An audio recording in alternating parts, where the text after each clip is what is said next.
Hi everyone, welcome to my channel. This is Pooja and आज का जो वीडियो है that is about on this makeup look. I hope आप सभी लोगों को मेरा ये मेकअप लुक पसंद आए।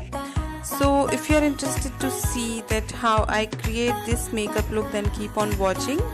एंड ये वाला जो मेकअप लुक है गाइज, ये बहुत ही ज़्यादा इजी है। मैंने यहाँ पे सिर्फ एक सिंगल आई शेडो ही यूज़ किया है आई मेकअप के लिए, बहुत ज़्यादा आई शेडो यूज़ नहीं किए हैं। एंड ये वाले मेकअप लुक को आप इजीली किसी रेड कॉम्बिनेशन के सूट या फिर साड़ी के साथ कैरी कर सकते हो, जो कि बहुत प्रिटी लगेगा। सो अगर आप लोगों को मेरा ये मेकअप लुक पसंद आता है तो प्लीज़ मेरे वीडियो को लाइक कर दीजिएगा, शेयर कर दीजिएगा। एंड अगर आप मेरे चैनल पे फर्स्ट टाइम आए हैं तो प्लीज़ आप मेरे चैनल को भी ज़रूर सब्सक्राइब कर लीजिएगा। एंड उसके लिए आपको सब्सक्राइब बटन को प्रेस करना होगा एंड उसके साइड में जो बेल आइकन दिया है प्लीज़ उसे भी प्रेस कर दीजिएगा, जिससे मैं कोई भी वीडियो अपलोड किया करूँगी तो उसके सारे नोटिफिकेशन आपको इजीली मिलते रहेंगे। तो चलिए now let's get started.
So friends, this is the final look जिसे मैंने एक बिंदी और सिंदूर के साथ कंप्लीट किया। इस फेस्टिव सीज़न के लिए, गणेश चतुर्थी के फेस्टिव सीज़न के लिए आप चाहें तो आप भी इसे कैरी कर सकते हैं, बहुत प्रिटी लगेगा। एंड अगर आप लोगों को मेरा ये वीडियो पसंद आया तो प्लीज़ मेरे वीडियो को लाइक कर दीजिएगा एंड नीचे मुझे कमेंट सेक्शन में ज़रूर बताइएगा कि आपको ये मेकअप लुक कैसा लगा। अब मैं मिलूंगी आपसे अपने अगले वीडियो में। Till then bye bye and happy Ganesh Chaturthi.